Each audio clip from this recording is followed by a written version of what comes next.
What's going on, guys? No Job Rob back here with another video. In today's video I'm going to be talking about a concept that is one of the most important when it comes to success and why some people have it and others don't.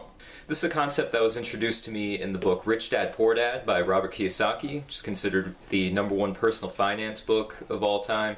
It's a book that totally transformed the way that I think about money and work in general. It's a lesson that they don't teach in schools, and it's something that I never learned because no one in my close family or friends really understood it, and once it came onto my radar, it really opened up so many doors in my mind as far as what I was capable of. If you guys want to check them out, I'll have links right below the video in the description below. Definitely highly recommended reading if you want to get into the mindset of an entrepreneur or an investor. Without further ado, I'm going to roll the intro and let's get into it.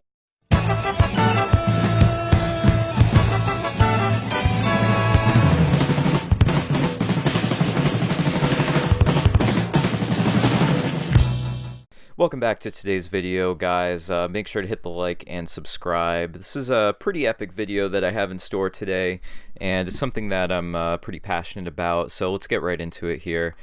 So if you're anything like me, you grew up with everyone around you telling you to go to college so you could get a good stable job, save up for about 40 years, and then hopefully retire around age 65.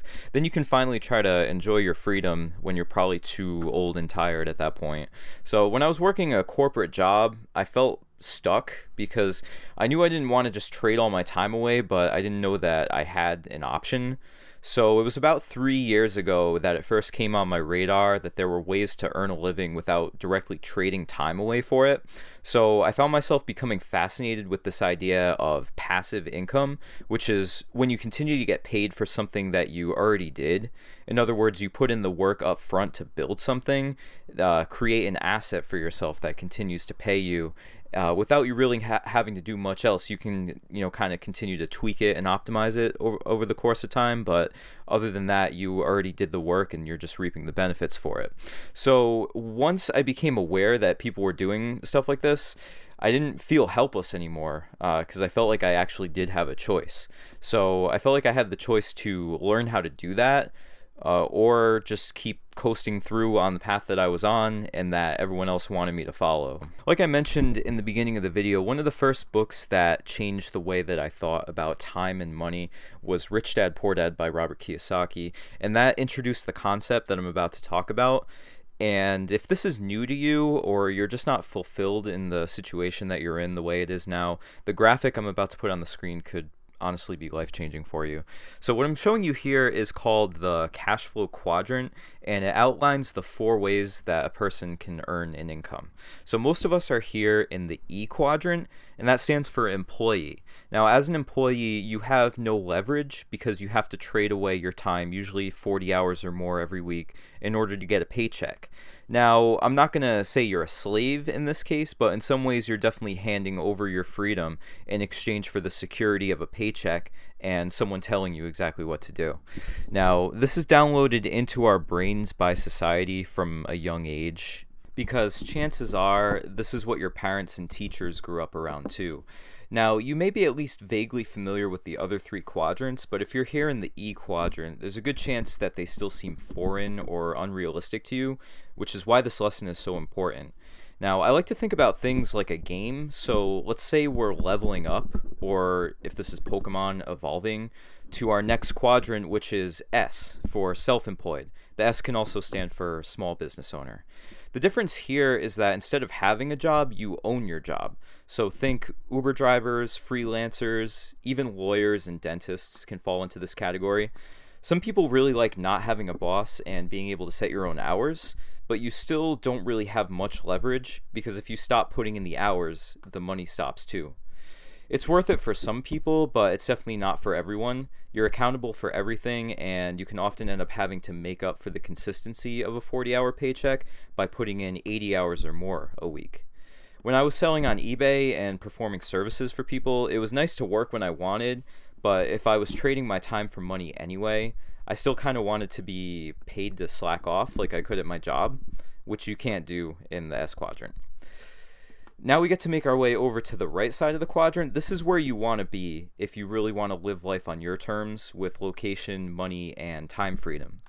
In the top right, we have the B quadrant for business owner. And this is someone who, instead of owning a job, owns a system. This means that he owns something that can generate money for him without him actively having to devote his time to it. The example that Robert Kiyosaki likes to use is McDonald's. Now, there are a lot of great things about McDonald's business model, but among the best is what's called franchising. Now, what McDonald's did was develop a cookie cutter system of running a fast food restaurant that they could essentially rent to other people. The system was already proven many times over, and it didn't require them to flip the burgers, deal with the customers, or anything like that. They put in the hard work up front to fine-tune the system, and now they sit back while the system basically prints money for them. Like the famous quote by John D. Rockefeller, who was worth about the equivalent of $350 billion in his day, "I would rather make 1% off 100 people's efforts than make 100% off my own." That ties into what you're seeing a lot with all these entrepreneurial YouTube channels. While it is a lot of work to actively make all these videos and funnels and everything, once you've set them up and get traffic coming into them, they pay you without you having to put in that time again. So the final and probably best quadrant is the investor, or I quadrant. The difference here is that instead of a business making money for you, your money just makes money for you. Now, this is the ideal make money while you sleep scenario. Whether you're talking about stocks, commodities, crypto, real estate, it can take years to master, but once you do, you can turn your money into more just by putting it somewhere, more or less. The game changer here is that whatever quadrant you're in is your choice. But that's not to say that all you have to do is just decide and it'll happen. By choice, what I mean is choosing to put in the time and effort up front to learn the skills that you need to master before you can level up to the next quadrant. So for me, it's a no-brainer, but again, some people are just better off as employees, and that's fine. But Robert Kiyosaki actually breaks down how to do it in the book Cash Flow Quadrant, which I'll put in the description below if you guys want to check that out. I'll also have a link to Rich Dad Poor Dad. If you haven't read that yet, I highly recommend checking it out. For me, again, it helped open my eyes so much and made this dream of being an entrepreneur just seem that much more attainable. So thank you guys very much for watching this video. If you liked it, be sure to smash the like button, hit the subscribe, and I'm going to be coming back at you every day with more great content. This has been No Job Rob, and thank you very much for tuning in.